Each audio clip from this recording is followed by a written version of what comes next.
Welcome to the Sci-Fi Center, the place to be, where comic books and wrestling collide magically. Movies, TV shows, and pop culture we share. Get ready to rock, we're here to take you there. From superheroes to aliens in outer space, we've got the latest news and reviews in our embrace. Turn on your screen, let the neon lights glow. We'll take you back to the 80s. Let's rock and roll. Sci-Fi Center, where the legends come alive. Get ready to geek out, let your imagination fly. We're diving into the past with a touch of modern flair. Sci-Fi Center, the ultimate pop culture lair.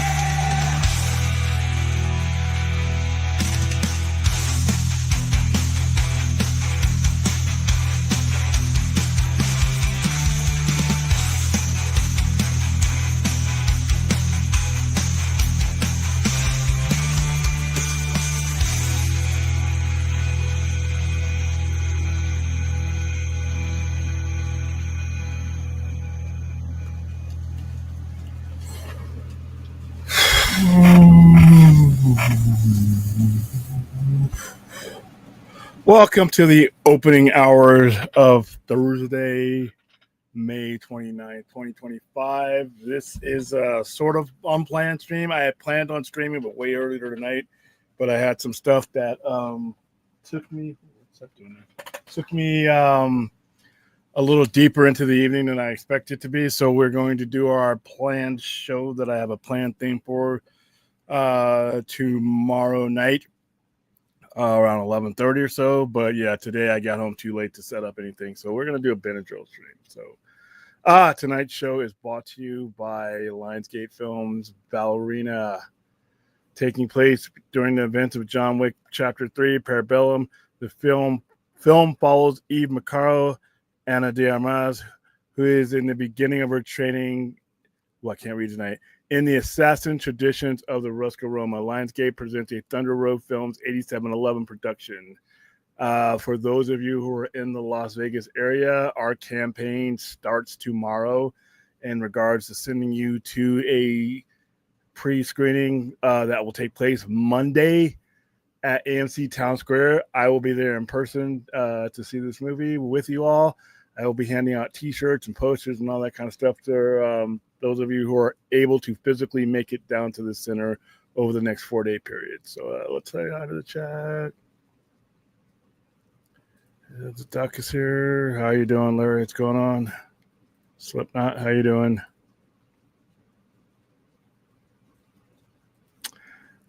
The Funko spot. I mean, I saw the Funko Pop a lot, but the only thing I noticed is there wasn't a crypto there, and I'm like, well, that's the real money for you. I mean, was there a spoiler in there that I missed?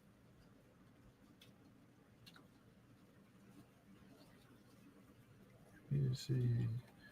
I saw their post.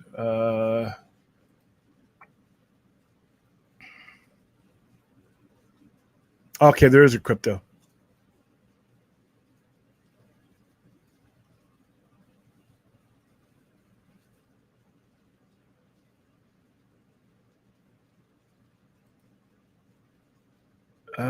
Where is the spoiler at, Larry? I see Superman. I see Mr. Terrific. I see Ultimate Ultraman. I see Superman in front of his Fortress store. I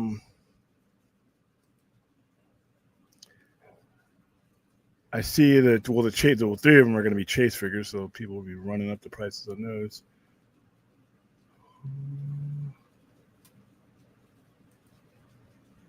Let's see, who am I missing here? Might as well bring in Brad since punctuality is not a journalist thing.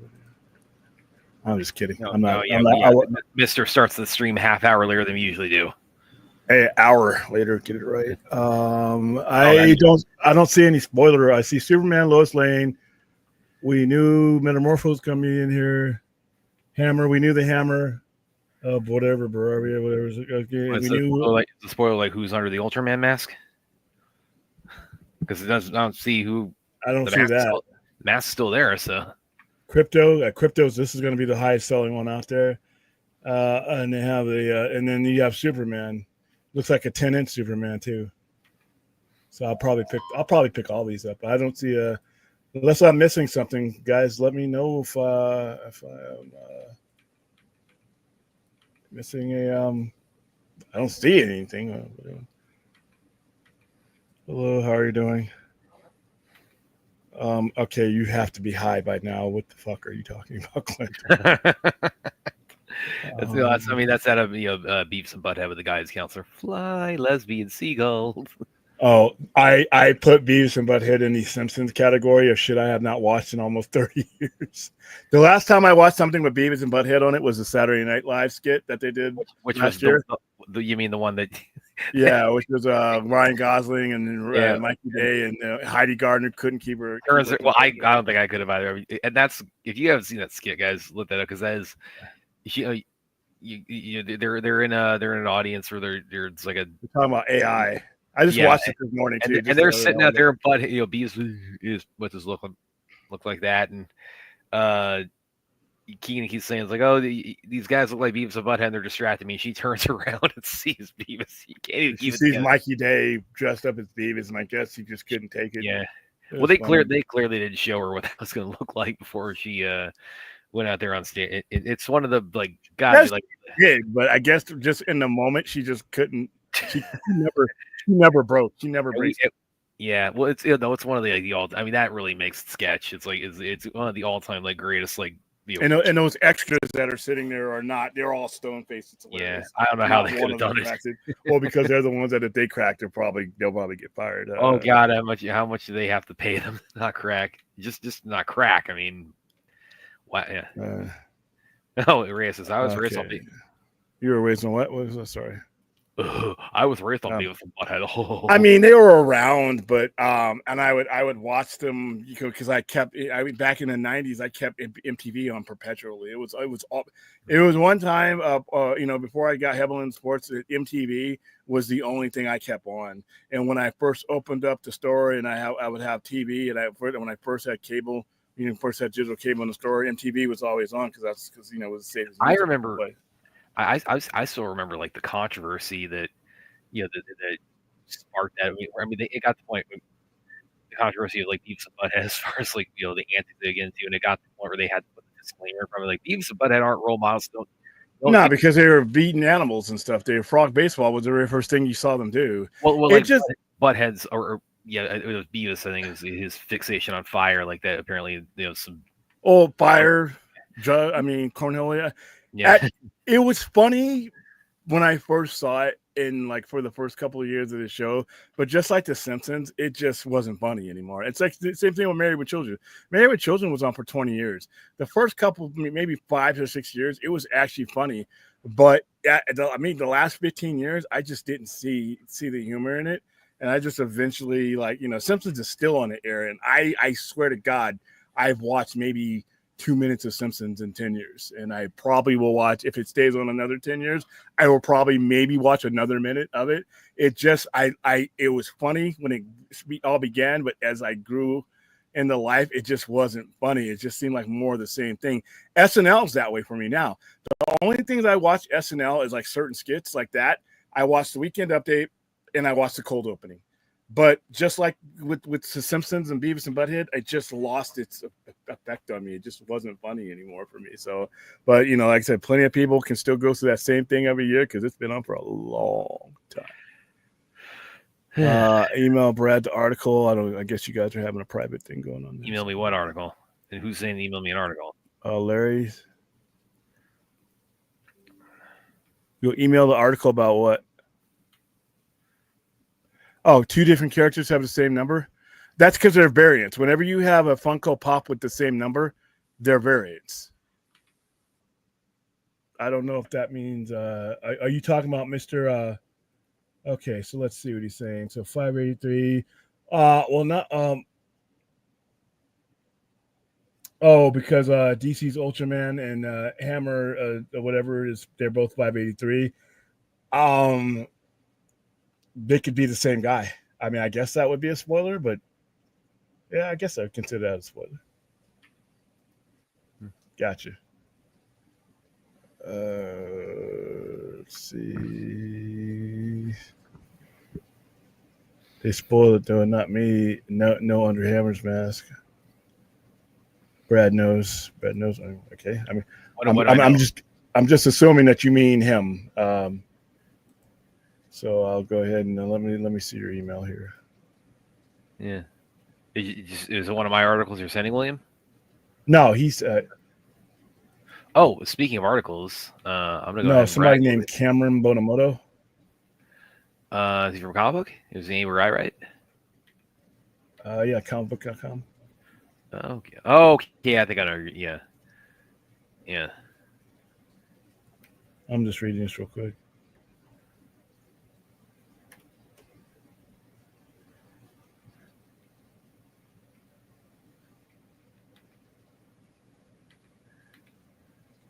The identity of the actor playing Ultraman being kept in wraps. Oh yeah, okay. They're basically saying that they're one and the same, but I What, it's Superman and Ultraman? like I said, if they're going by canon, I don't. That's not the spoiler for me is if it wasn't Superman. Yeah, well, I mean, because by canon, I mean Ultraman is the Superman of another universe, and he's a villain. He's one of several because there's one from Earth 3. There's different variations of Ultraman but they're all evil Clark Kent. They're all Superman. So, I could say if you read the comics, I guess it wouldn't be a spoiler, but once again, he could flip that. He could make it fucking Jimmy Olsen if he wanted to. I mean, you know, actually, who did a pretty comics accurate Ultraman was Smallville. They actually did. Their comic, their Ultraman was in, I believe, it was season 10. It got to the point, no matter what good Smallville did, they did so much shit that it was like you know a clock being right twice a day or a blind dog finding a bone. They did so much stuff that was just not even like what was I watching type to wherever if there is anything good that show did. It was like too little too late for me. It had already lost me when they started putting in everybody Superman would ever meet in Metropolis. All of this, let's just come to Smallville. We won't wait till Superman comes to us. And actually, when we actually meet him, let's just all come to Smallville. It's like, why not? You know, like I said, that show for me, that show was a joke. But I understand that you guys like it, so I won't fuck with you about it. Speaking of articles, though, I'm going to go ahead and brag a little bit here.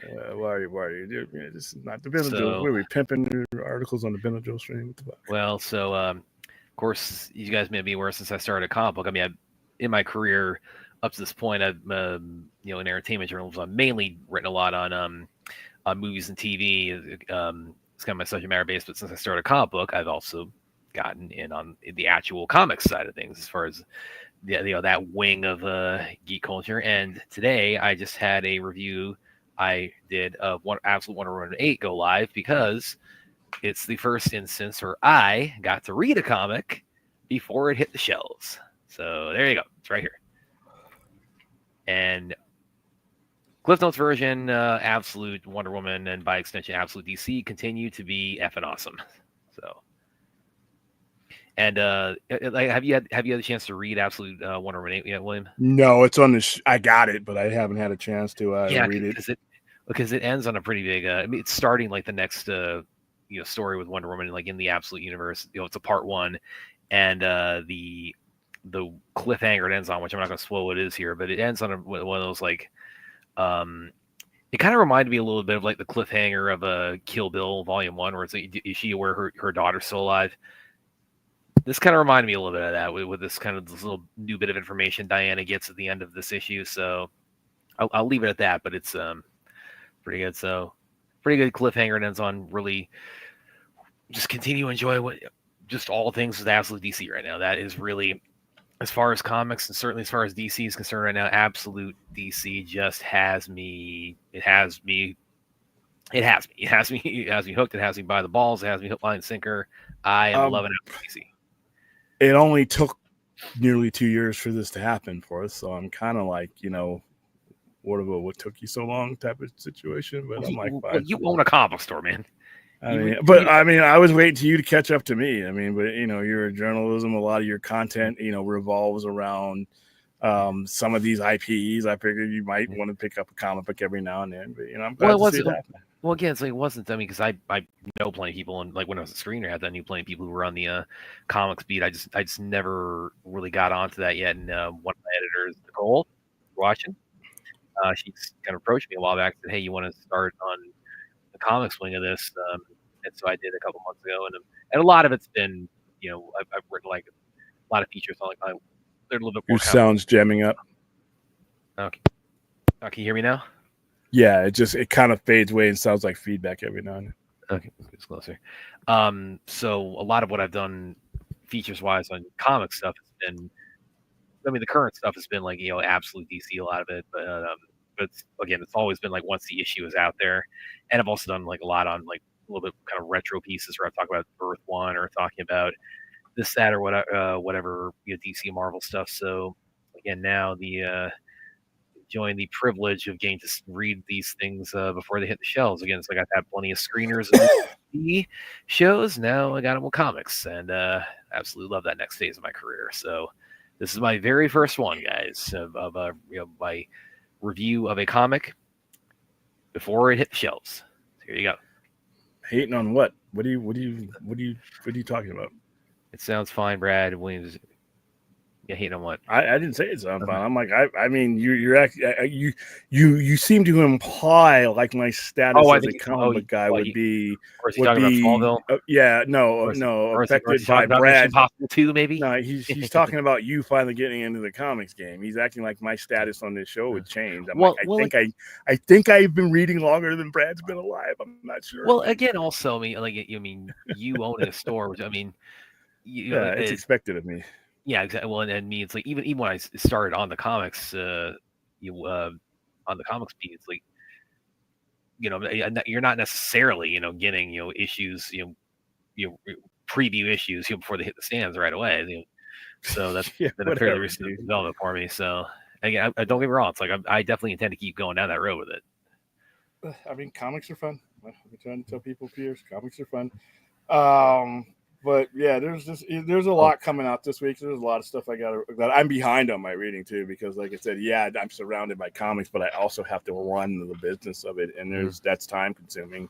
So every now and then, and it takes me a while sometimes, because every time I sit down to try to get through some of these things, something comes up. So sometimes it takes me a couple of days to. I mean, it's just like with anything in life, Yeah, hold on. Who's messaging me at 1:00 in the morning?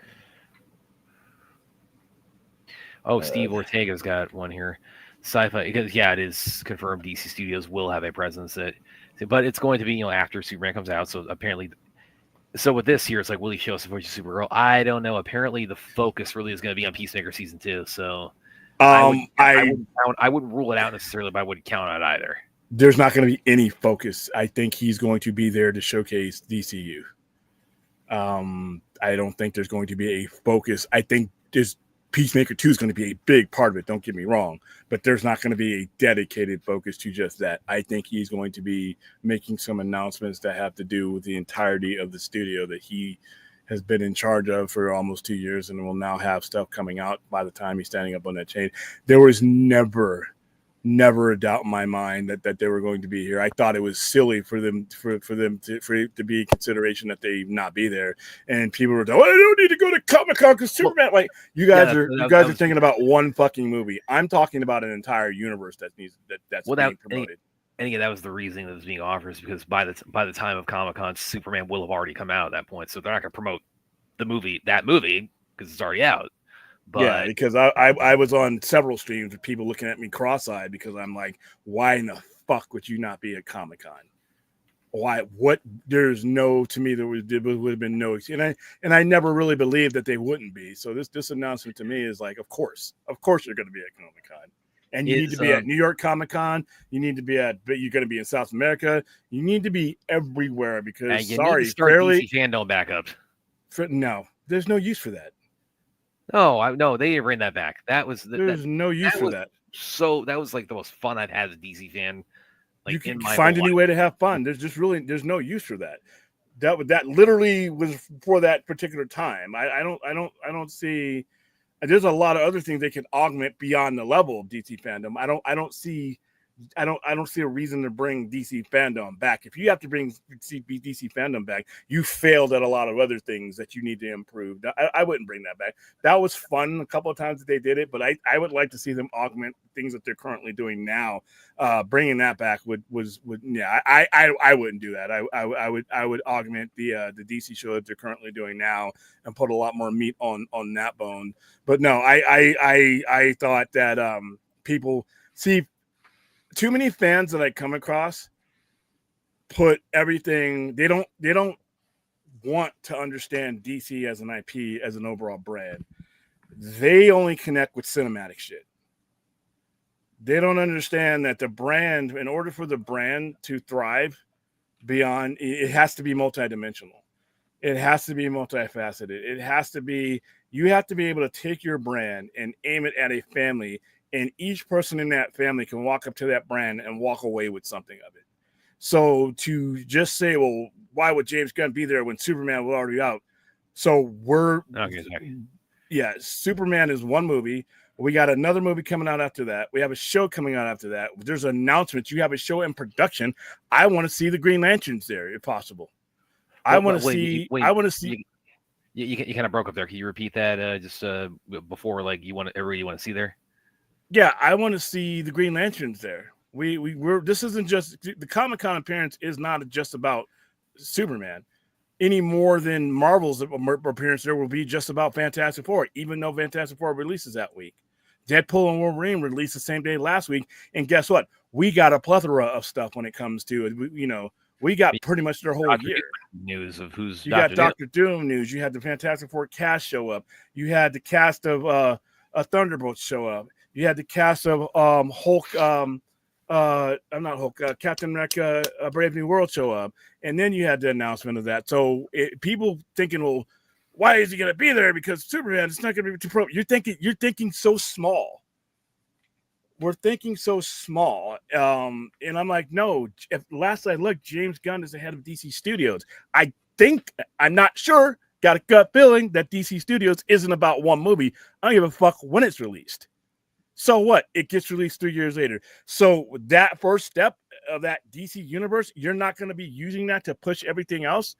Why take the first step? So yeah, when people were telling me he wasn't going to be there, I never truly believed that. Just like when Marvel says they're not going to be there, unless it was a strike year, I thought, you're full of shit. You can go ahead and say that to the people who are going to fall for it. That's fine, but come on. So yeah, I'm happy to see that they're making it public, and I expect them to do not have any one focus. I expect them to have a presentation that gets people walking out of Hall H, excited about the year, excited about the next 12 months. So kudos to them on that one. Is it confirmed whether or not Marvel's going to be there? Is Marvel Studios going to have a panel? I'm pretty sure they are. I don't need to know. But is that confirmed or what? I mean, no. I'm just going to go with the common sense metric. No, because they're just coming off of Fantastic Four, so I don't know. They're going to announce what character Josh Brolin's, that he was before he's going back now. You have Fantastic Four releasing the day of, so they'll probably do a screening there like they did for Deadpool. They'll probably do exactly what they did for Deadpool and Wolverine, which is screening on night one of Comic-Con. And actually, since I wasn't there last year, you guys didn't see it in Hall H, but I've always kind of wondered. I mean, when they do a screening of anything at Comic-Con and it's R-rated, do they edit it at all? Or because no. I mean, no. So they just say, okay, if there are kids in the audience, so be it. No, they let you know what they once they. Well, the Deadpool and Wolverine was a special screening, so they weren't showing it in the midst of their presentation. They did a special Thursday night with Ryan Reynolds and Hugh Jack. They were all there. We were out in Hall H, so it was either try to get into that or get into Hall H, which was a bigger thing. So, but no, I expect them to. I expect them to showcase. Well, not showcase, but they'll show Fantastic Four. But they got a lot of stuff going on that I fully expect Kevin Feige to be there to present his stuff. He's, we have, we'll probably get some more information on Doomsday. We'll probably get some more announcements for Doomsday. We'll probably get some information on Spider-Man 4. There's a lot of stuff to talk about. And like I said, I don't think Comic-Con needs to be the end-all, be-all. I think you should be other places. But if you're DC, I don't think you had the luxury of skipping any of these things. I think you need to be everywhere. I think you need to become ingrained in the culture, because right now, Marvel Cinematic Universe is ingrained into the culture of pop culture. It's a habit. Marvel, reacting to Marvel stuff and going to Marvel stuff has become a habit that you just do. And that's where I think DC can get to with James Gunn. But you gotta be out there, And I thought them, skipping Comic-Con, I thought, was silly. If you don't have anything, that's fine. But you got something. You got something that'll be still, people will still be feeling the glow out of it. Coming, 2 weeks later, and you have Supergirl, Millie Icott. Why not have her there? She should be there. She's your very next movie. She's literally your very next movie. I fully expect John Cena to be there with the toilet bowl on his head in full universe with an eagle, possibly with an eagle. Who knows? So I plan to be there. Plan to have fun with it. Where are they gonna go? Were they gonna go to Comic-Con? Even though I wish they wouldn't go back to the trash place.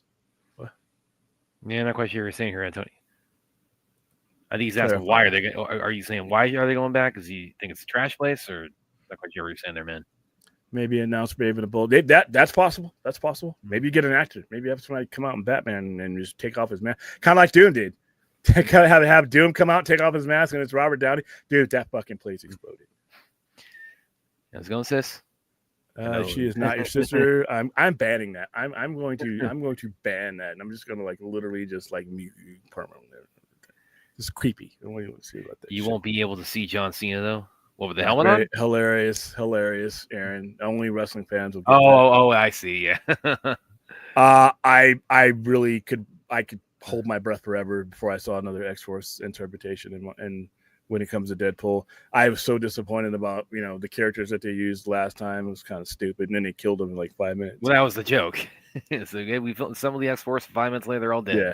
I just really, once again, I wasn't a big fan of Deadpool prior to Deadpool and Wolverine.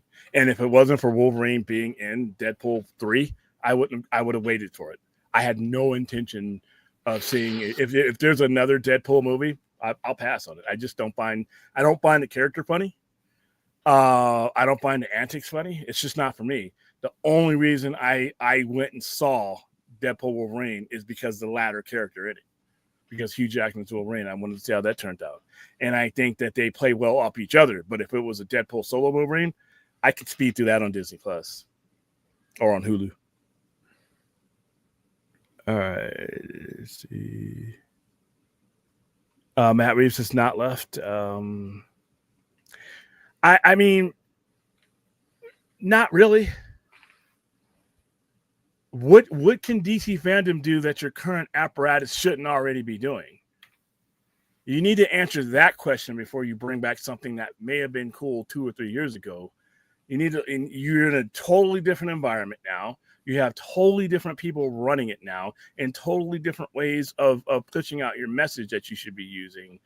I can't see where a DC fandom would do you any more good than actually just doing the inline promotion that you should be doing anyway. You didn't have a DC Weekly before with when you had DC Fandom, and that's really all DC Fandom really is. It's a lesser polished version of that. It's an event level thing, but you know what? Once again, I don't need an event level thing if I'm constantly repetitively getting you into the culture. Doing an event, great, every week. I need these characters front and center every week on all kinds of different platforms. I don't need to wait to gather all those crumbs together. We should be doing that on a weekly basis. So I'd rather see them tighten that up before I see them be. Like I said, DC Fandom was fun for what we had. But for now, 3 years later, nah, I wouldn't recycle that. Considering who was running the studio, I mean, it's amazing they didn't trip over and fall on their face just trying to plan it. And be honest with you, DC Fandom wasn't anywhere near what it should have been. For what was coming out then, there was a lot of missed opportunities with DC Fandom. I mean, so I looked at it as something we were still dealing with the COVID. lockdowns and you know, no Comic Cons and all that. But yeah, with everything back in full swing, I don't need another DC fandom, to be honest with you. But by the time I finish making changes to DC fandom to make it what it would need to be, it would already be the things that are already out there. Plus with new management. I don't want to rehash or resurrect anything that new management came up with, because like I said, had better management been in place, DC fandom would have actually been something epic, and it was just, as it was just good. All right, you guys are talking about productions, about Matt Reeves. You've already answered that question. You know, a WBD version of D23 would be cool. Yeah, get behind that.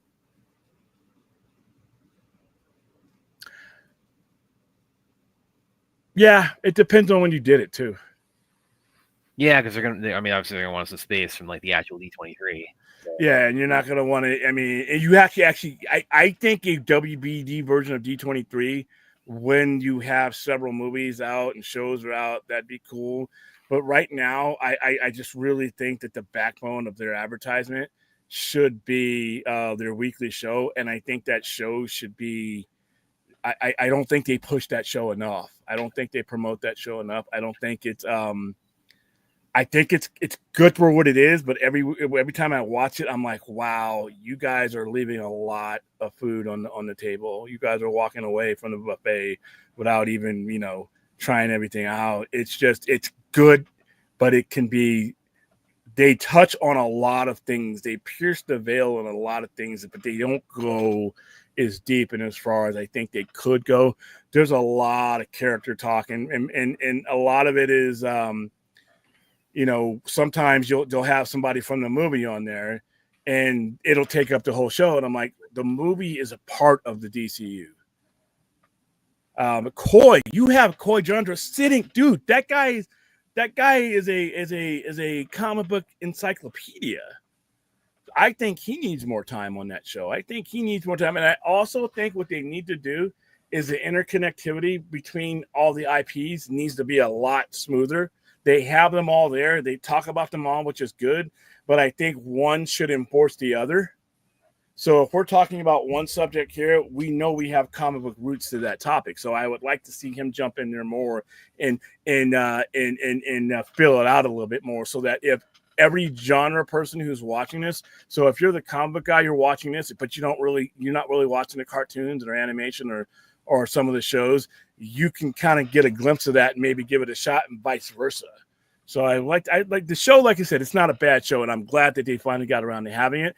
But I think rather than create some, you know, pseudo event, let's take what you have now and make it weekly and make it powerful. Because right now it's out of a 1 to 10 potential wise, it's a 4, so it still has room to grow.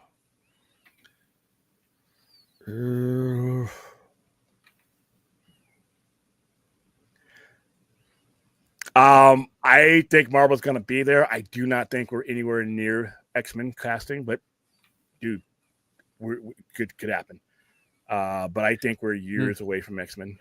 Aaron says the WBD version of D23 would be awesome. You can have the cast of Harry Potter. Yeah, and also I saw you were pretty excited about that, Aaron, about the Harry Potter series. Which she said, I forgot to mention that last night. She said, "Hey, you guys should talk about this on the show." I mean, I don't know any. I'm not a Potterhead. I'm sorry. Unfortunately, Aaron, I'm not really. All I would be doing, Aaron, and I don't want to rob you guys. All I would be doing would be reading from a screen, because I've lost so much touch. I have lost so much touch with. Maybe I can bring you on and you can talk about it. Yeah. Last of Us, I'm done. Ashley, I'm done with Last of Us. Ashley can definitely talk a lot about There you go. I mean, if we can bring somebody on that wants to talk about that, or not just talk about it with passion, not just being the cast of Harry Potter, because I'm not into it, and you're gonna see right. I mean, like it'd be like asking me to ask William, hey, William, talk about Mission Impossible 2. Well, there's awesome stunt and awesome stuff here, but Brad only likes it. So. It's like I said. I mean, if I'm not into it, I'm not into it, and then like I said, the show is reflective of that, and I don't want to do that. Well, but as far as there's not enough. To be honest with you, there's not enough Harry Potter happening right now, or even in we conjunction got to have. so like the kids are going to be Yeah. Harry and those. Now the only thing I'm like kind of the question I have though with it is, and this is somebody who's again like not really deeply invested in the Harry Potter franchise, but because I am kind of wondering like, yeah, I mean the seven, was it 7 movies or 8 movies, whatever it was, and I mean they all adapted the books pretty, my understanding, pretty much as book accurate as you can get with it. So I'm kind of wondering like, I don't know, it's and this isn't like to speak down upon it for anybody who's looking forward to it, but I'm just kind of wondering like, I don't know, it just kind of feels a little bit redundant to me. Let's sort of like do the adaptation. When you're talking about a novel, or you're talking about a novel series, it just feels a little bit redundant to me. It's like, okay, we're gonna adapt it again now. Well, there's a lot of stuff from Potterheads I do talk to that is not covered in the movie, and there's different ways you can cover things in a TV show than you can in the movie. There's, to me, TV shows and movies. I'm going to give a perfect example. Example. It's a series. It's a TV show, by the way. It's a TV show. Okay, because I wasn't even aware of that. I don't think it's a movie. Aaron, you can correct me if I'm wrong, but I'm pretty sure that this is a TV show that they're investing in. The difference between a TV show and a motion picture, Watchmen. There are 2 great versions of Watchmen that I adore the hell out of, but there is the way the Watchmen show is structured is different than the way the Watchmen movie is structured. There's just more angles. It's a completely different product. So yeah, if they were going to reimagine the novels into series, there's more time in a series. There's more time for character development in the series. You don't have to cut a lot of things out like in Watchmen. They cut out the squid monster because there was build up to that Zach did not have enough time to really address. So he did it the way he did it because it went along with the story he was already telling with Dr. Manhattan.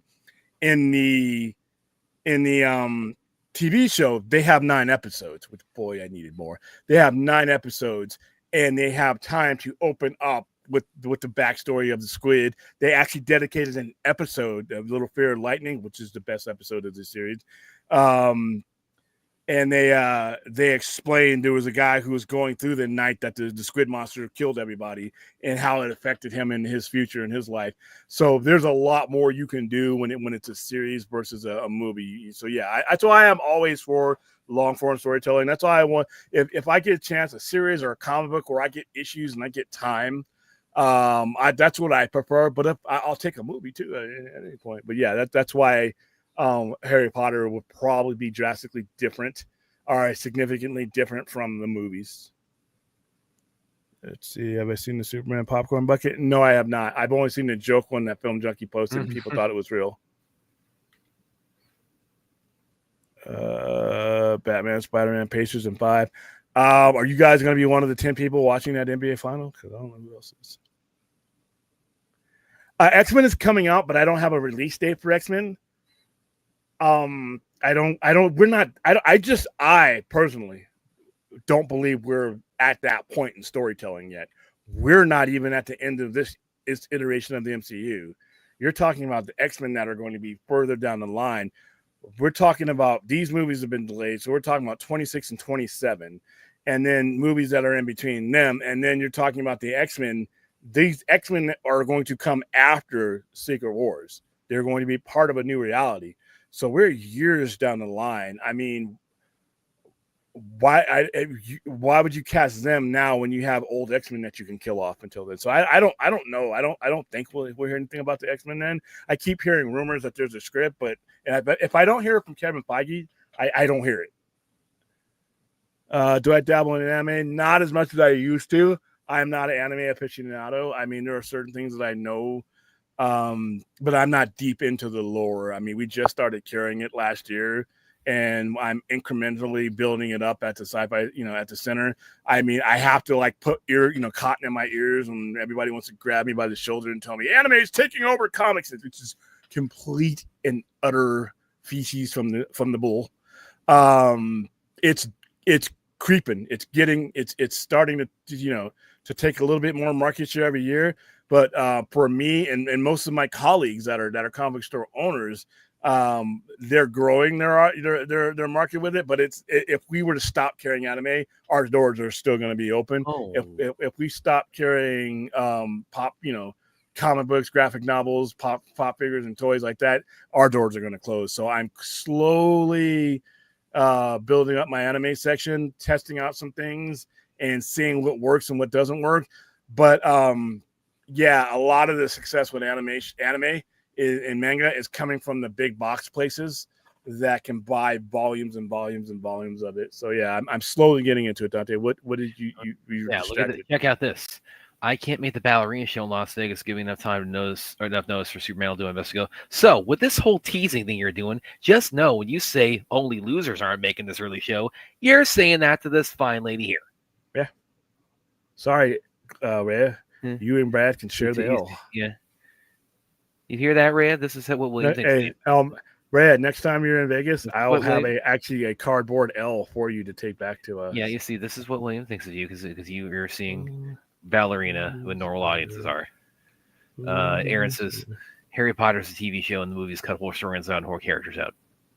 Yeah, because you don't have that kind of time. Like I said, Watchmen. Those are some long movies, though. Yeah, but no matter how long your movie is, it's not a series. There are things you can do. You can dedicate an entire hour to somebody in a series. You cannot do that in a movie. So that's why I prefer series. That's why I always prefer things that give me things in volumes because I get more. I get more development. Let's see, baby kaiju. See, some of these things that are leaking are just not. They're not really things that make or break the movie for me. As far as like some of the stuff that that either we already know or really it's not going to really stop me from going to see the movie. If idiot fans and screwy Superman fans, not all of you, but a lot of you aren't going to stop me from seeing this movie, then spoilers probably not going to stop me from seeing the movie.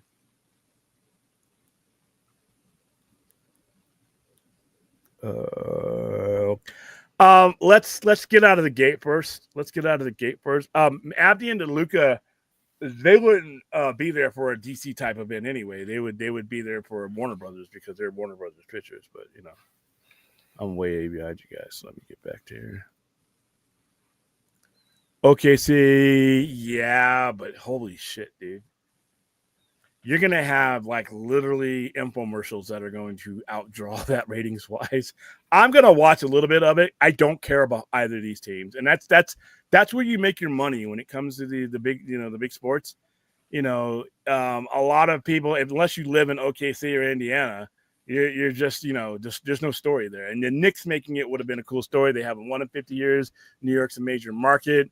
They're a never say die type of team. They beat the defending champs. I outside of knucklehead sports addicts like myself, the general public doesn't know who these other teams are.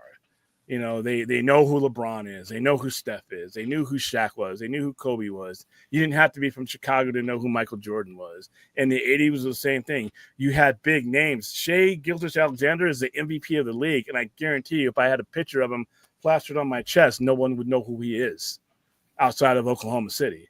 And I'm not saying that that's anybody's fault, but that's like, I'm just not excited for the series. I don't care who wins. One of them, as OKC franchise, since they left Seattle, it'll be their first one if they do win it. And the Pacers have never won. They won ABA titles back in the 70s. But yeah, I just don't care about this, about this matchup. Sorry.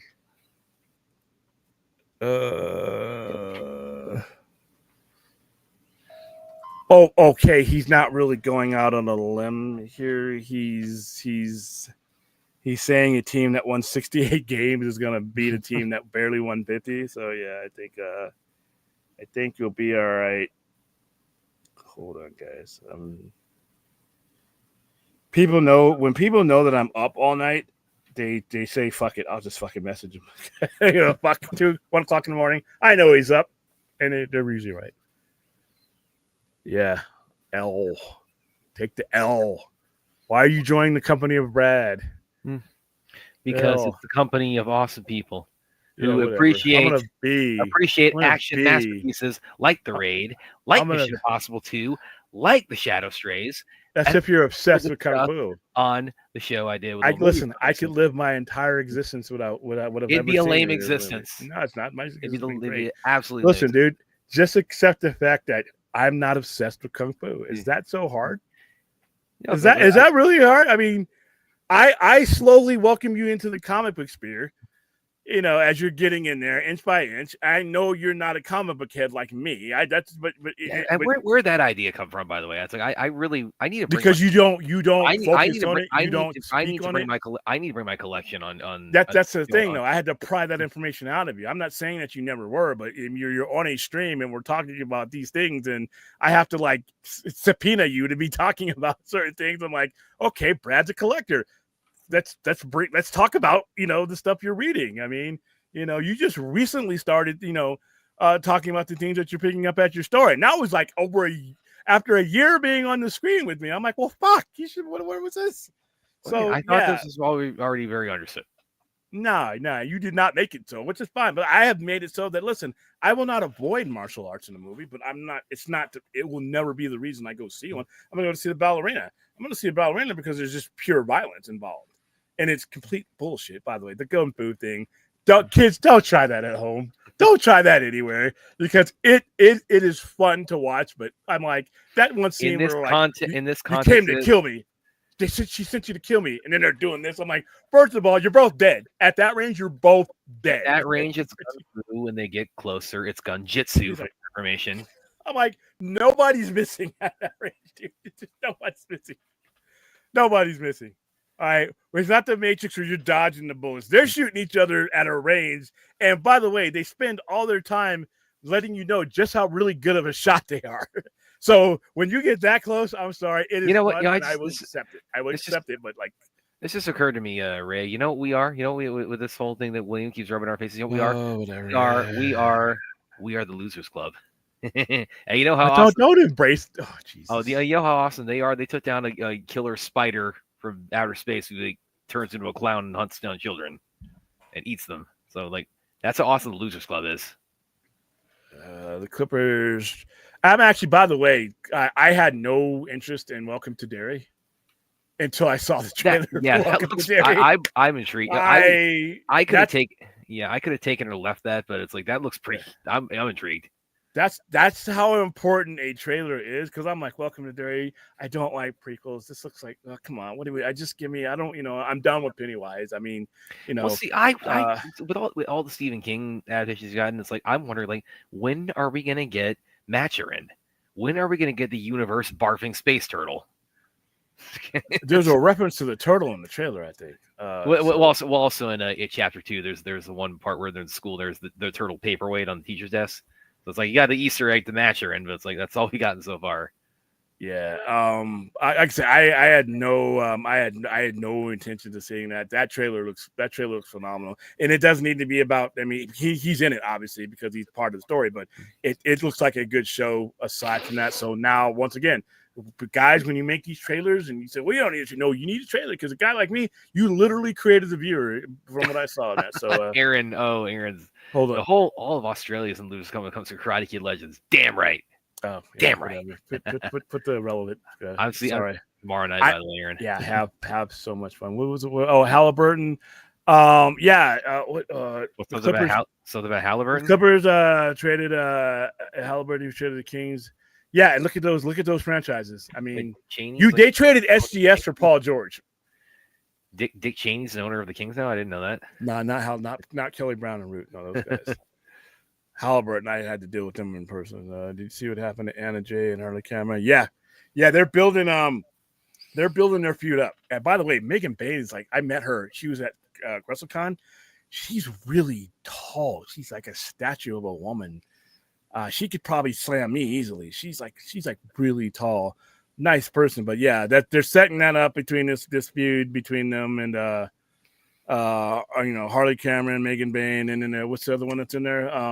What's her face? The one that hangs out with Megan Bain. I'm just late. But yeah, they got all blooded up. I think she broke her nose.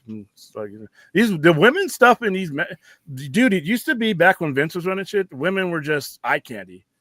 You had a couple of them that could wrestle. When Vince was running shit? Oh yeah, I wonder why. Yeah, he just used women as eye candy. But in the last 20 some odd years, even every major promotion is doing right by women, sometimes even putting them in the main event. Mercedes Moné and Tony Storm is going to be, you know what? You got Hangman Page versus John Moxley. You better fucking win. I'm tired of this storyline. But yeah, I could easily see, our Mercedes Moné and Tony Storm main eventing a major pay-per-view. No problem at all. William just gave me he just did a water is wet moment. It's like Vince McMahon was like, he was treating women as but we didn't water wet. That's before we knew that he was like, forcing himself and stuff. I ain't watching it not because it's got a woman. This is John Wick series, and I'm back. Oh, you're saying you're seeing this out? You're seeing out Ballerina because of it's. Well, it's still. I mean, don't you want it to grow? He can't do these movies forever. He's got 2 of them left. Yeah, I say he's got 2 of them left. Yeah, Keanu. I mean, contrary to popular belief, he does in fact age. Yeah, and Anna de Armas is in her mid-30s. She could do a couple more movies. I would want to see more from them. There's a lot of lore in this universe. Yeah. Oh, I think as we get further along, someone else will take up the mantle of the action star in the series. Well, like Donnie Yen's guys, but even he's like, he also can't do it forever too. He's a little bit. It's like a year or 2 Keanu senior, and we're talking about somebody who's in their 30s. And Donnie's got the advantage of like all his decades of being a kung fu guy, giving him a lot of longevity. But even he, of course, is sooner or later. And Donnie Yen is not a name, and I'm not saying that to poke fun. Donnie Yen is not a name that I can be like, let's promote a general audience. Donnie Yen. And I'm not disparaging him in any way, shape, or form, but whoever this next person is going to be, they either it's going to be a name or they're going to get somebody young enough to become a name. Donnie Yen is like 61, 62, isn't he? Well, it's like, I mean, you would think from how he moves, he's about my age. Yeah, but it's like with James Bond. I mean, you if you're going to develop somebody, it's got to be somebody who's either a name already or somebody who's young enough for you to build a name. Right now, both. Like I said, or both. Donnie Yen is just not somebody that Keanu Reeves was. Even with the dormant part of his career, you still saw Keanu Reeves. That's Keanu Reeves. I think he said, they can make another movie franchise with different characters. I want more of this one though. I understand what you're saying, but there's still unexplored territory in here, and I think as we go on, you'll realize it's not about. You know what they're going to do eventually as we get more of these movies out there? They're going to drop the universe or the world of John Wick. Yeah. Well, and the reason why they have that, and also the reason why he's in this movie in a supporting role, is because, this is that and the Continental series is the first instances where we're seeing like a John Wick property where he's either not in it at all or he's not the focal point. So the reason why they either have from the world of John Wick or he's in a supporting role in Ballerina is it's brand recognition. It's like if they just throw out the Continental, if they were releasing this just with just the title Ballerina, it's like a lot of people they would go like, what's that all about? Unless you're hot for Anna de Armas, which a lot of people it's not hard to be, but But if they do a Ballerina 2, I'm going to guess that it won't be from the world of John Wick. You'll just assume this world will, as it fleshes out, it will become its own thing, not reliant on him. So I don't need them to make another franchise. I'm okay with this one. And that's why they have him also in the movie, because it's that and the title. That's a safety net for like, this is saying some generic shit, by the way. It looks like you already have your choice, or you could leave. You don't have to be there. I'm like, that's fine. He's in it. I mean, I think people are going to be disappointed that he's not in it, as long as some people will want him to be. But he's still the safety net, because it's like he's in it. He's like they'll say here's more John. Here's more John Wick, but he's in it for like 2 minutes. That's funny if he's just in it for like 2 minutes. But it's using him as like as the support to like get people invested in this new character who they haven't seen at all yet. But I don't want to hear any shit about when people see it and they're like, "We was only in it for 5 minutes." It wasn't his fucking movie. But don't come into Ballerina looking for some Anna de Armas sprinkled into a John Wick movie. This is her movie. Yeah, it's the other way around. Yeah. And if he just shows up and walks out of that train and does his thing, and then it looks like he's got the scope on somebody, and it looks like it might be her, but they do that with the trailers. It's probably somebody else. So it's gonna have a lot of fun this Monday. They're gonna team up by the end of it. Come on. They will, but I don't think it's gonna be like as much as I hear people thinking it. Who's this girl that's starring with John Wick in this movie? I'm like, okay, dude. All right, he's this is not our movie. Don't be giving the movie 1 star because he's only in for 5 minutes, man. I thought I was watching a John Wick movie. That's a ballerina. He's in there to sell it. But it's ballerina, but it's old. It's not even. We're during the events of John Wick 3. It's so between 3 and 4. So yeah, it's but it's a ballerina, but it's from the world of John Wick. Yeah, but once again, if this movie does great and they do another one, it's just going to be these movies they're going to what is it? The universe has a name. Doesn't the universe have a name already? I think it has a name already. I don't think not that I've heard. I mean, I definitely would know. Should know. I thought somebody used it. Well, they'll probably come up. They'll probably call it like the Wick universe or the John Wick universe or like the Continental universe. Continental universe, something like that. Because every one of these things is tied to the Continental. Or even like the high table verse, maybe. Oh, that's horrible. That's horrible. Well, it's a term in the franchise. Yeah. I would say if the Continental is the most consistent, because John Wick won't always be in these movies. Yeah, he won't even guest star on some of them. If these movies do well enough, eventually he's just gonna, So, but will the Continental maybe call this the Helsky verse? Nah, you got to be able to spell and say that. Well, it's not that hard. Come on. I would say the Continental. I mean, I don't know. It made me. I just want to. That could work. That could work. The Continental verse or just the Wick verse. But like I said, if he's not in any of the, if he's in this and 2 more movies and he's not in anything else, to call it the Wick verse, I don't know if that's the dog verse. Oh yeah, with Halle Berry's son talking. You killed my dog. I get it. Yeah. Atomic Blonde. First of all, Atomic Blonde needs a sequel. Yeah, they were just trying to get movie. That's another movie. For so long, yeah. That movie was fucking great, and I had no expectations. I remember when they asked me to promote that movie, and I had the graphic novel because that was a great graphic novel. The Coldest City, yeah. Yeah, The Coldest City.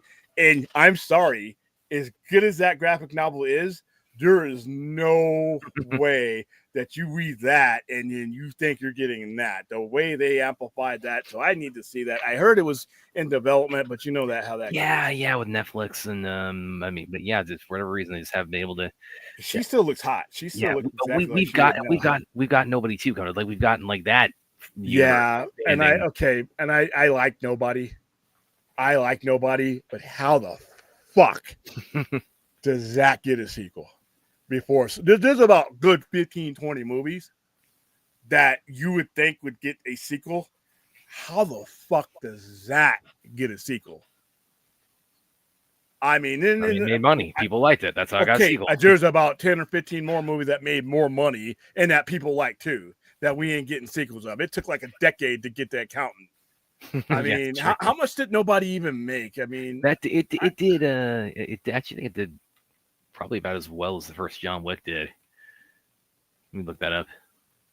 Yeah, because I'm like, I mean, when I heard that Nobody 2s, I'm like, I mean, I'm not against it, but I'm like, okay, I'm not getting the Atomic Blonde. I'm not getting, budget 16 million, box office 57.5. So, okay, you got to be careful with a movie like that. I know the profit margin is there, but these studios are looking for volume the next time around. That's why John Wick gave them volume.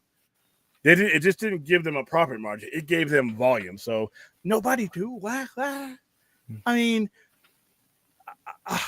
there are some movies I've been waiting for. I'm like, dude, you had momentum right in your hands. And all you need to do is turn around and make another movie. There's one in particular we always seem to go back to. Well, that's mismanagement. This is just decision making here. I'm like, I mean, like I said, I'm not gonna, I'm gonna knock Nobody 2, but I'm thinking Atomic Blonde. Come on, man. Oh, and also Beekeeper 2. Also, like again, the time it's taken, like and we still don't have like a definitive like picture of like, okay, here's when Atomic Blonde is getting off the ground. It's like we've had 2 of those, and they're based off of. I mean, decent money. Like if they announced Atomic Blonde 2, if they we saw set photos tomorrow, like in that time between the first one and that, we will have gotten 4 John Wick sequels of Ballerina, a spin-off TV series, 2 Nobodies, and Beekeeper 1 and Beekeeper 2 getting ready to get started. And several Meg movies, probably, because you got 2 of those. Yeah, that's true, yeah. So, I mean, like I said. Do you think we're going to get Meg 3? Definitely. because it doesn't take much to make those. It's to stay to fight some big sharks. It doesn't take much to make those. You just CGI, and you're not looking for acting. You're not looking for the greatest. So okay, Atomic Blonde was made for $30 million. It did It had $100 million, and it did a lot more in sales and you know, and rentals and everything else. I need that that soundtrack was what you know was very cool. 80s because it's set right before the fall of the Blue Wall. Yeah, set in 1989. You got Major Tom. You got Blue Monday. Blue Monday was big. 99 Love Blues by Nina. I remember that song as a kid. Their comments are don't take her. Cities of Dust. Marilyn Manson did a remake in there. Iran, Flock of Seagulls. I mean, dude, that's in like you know every video game. I just want to know the top line, and maybe this contributes to why it takes so long to get that going. Is how are they going to top that stairwell sequence? Maybe that. The bathroom scene. The bathroom scene when he puts her fucking head through the sink is a lot more brutal than that. That dude, there are scenes in that movie that are close quarters combat, like that one in the room where he literally takes her head and puts it through that sink. I'm like, okay, well, yeah, but the stairwell. I mean, that the reason I use that is because it's like that was the one like everybody was like talking about after seeing it, but also that was a one shot, so and it goes around for like 10 minutes, so.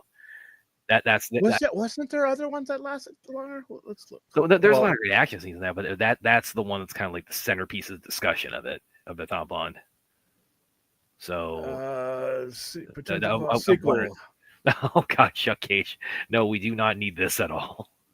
What? No. This is not a sequel anybody's waiting for. No, people don't want to get fired. And you know the thing about it is like I actually pulled up Kazam a while back on Disney Plus. It's like, you know, for its reputation, it's not the worst thing in the world. I mean, it's not good either. Though. That's the problem. Somebody spent money on that. Well, I mean, it's the same reason like Steel got greenlit the way it did. Because like Shaq's like the biggest star in the NBA. It's like, okay, let's put him in a movie. That's it. That's the only. It's kind of like the whole Wesley Snipes thing. I mean, if Wesley Snipes wasn't what he is, but at least that's like actually in his like main line of work, you know.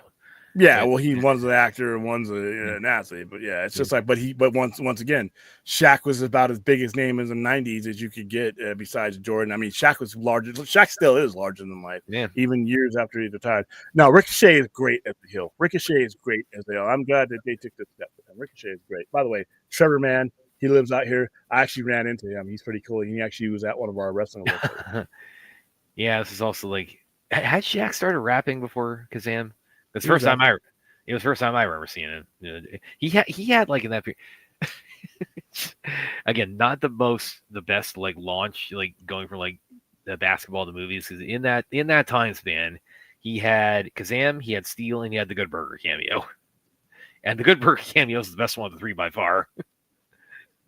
I'll take your word for it. What are the top 5 remakes of all time? John Carpenter's The Thing, if you consider that one. But there's not. I mean, dude, that's a tough comment. That's a tough conversation. We could. I think we should. That could be a good one. Like do for like as far as like a themed show. Like we're talking about remakes. We're talking about this. Yeah, I was gonna do best comic book movies or favorite comic book movies tomorrow night, but we could do this because that's gonna be a harder one for you guys to come up with because most remakes suck. But there are some gems out there that I mean, oh wow. I mean, when you think remakes, what do you? Because technically, John Carpenter's The Thing is a remake of Who Goes There, but they both took the book and went different directions. So I don't know if that's a remake. I know there's some awful ones.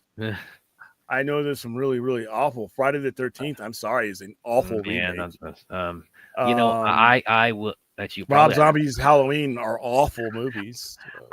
I probably actually have a lot of horror ones on this, like Texas Chainsaw Massacre. Actually, I did really like. The Fly, David Cronenberg, and that's one that's like usurped the original as far as they just added gore and goose. So I would put that one up there. Dawn of the Dead. I mean, with our boy Zach, that's definitely I think it's definitely up there. That's a but... good zombie movie, but okay, I would say good. It's long as fuck. Yeah. No, the 2004 one. Yeah, it's 2 hours and 20 minutes, isn't it? No, that's actually probably one of his shortest movies. Dawn of the Dead. I think the original is actually a lot longer. The 78 one. That's the longer of the two.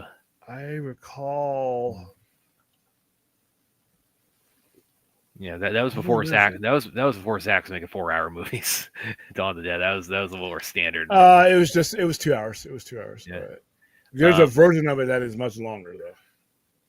Because I watched it during deployment. Well, again, an alternate cut of Zack. Yeah. So, but I mean, it's like kind of that's kind of like I guess telling the future there a bit. Yeah, I hope they don't bring up that again. I'd also put on there, and this of course is in my genre and Aaron's. Fist of Legend with Jet Li. That's a remake of Fist of Fury with Bruce Lee, and those are both. I put those about on equal footing. Those are both like two absolute classics. Fist of Fury and Fist of Legend. So that's like 4 from my side. Neither. So I can't. I'll leave that one up to you. Sorry. Did you see that a woman tried to board a plane with an emotional kangaroo? Oh, I saw Aaron shared that. Yeah, and they wouldn't let the kangaroo on the plane. It's a flight leaving Australia. I mean, how are you gonna do? So anyway, that's like 4 from me. I don't know what's. The Ronald B. Moore one. Oh, a lot of people love that. That man, that was so boring. I just saw the video of the rude look. I just want to get home face. The original Scar or the '84 Scarface. That is a remake. Yeah. '84 Scarface. What are you guys talking about? The one with Al Pacino. That is a remake. I don't think that was released in '84 or 83 or 82, whatever that came out. What? It's also when you talk about like remakes. It's Brian De Palma. Yeah, when you talk about remakes, also I think also whether or not it's an adaptation of anything that kind of plays a little bit into whether you can actually call it a remake. Because when you have a source material, and certainly when you're talking about like comic book movies, it's very easy to say it's like this is another adaptation, but it's not like like Man of Steel is not a remake of Superman 78. But they're both adapting the same source material. So okay, 1932 Scarface. In name, maybe, because you watch 1983 Scarface. There's a lot. They're cutting a guy up in the shower with a chainsaw. They're hanging a dude from a helicopter. Not the type of. There's a lot of machine gun blood and guts in it. There's a fucking rocket launcher being launched inside. I think it holds or at one point was the record holder for most F-bombs in one movie.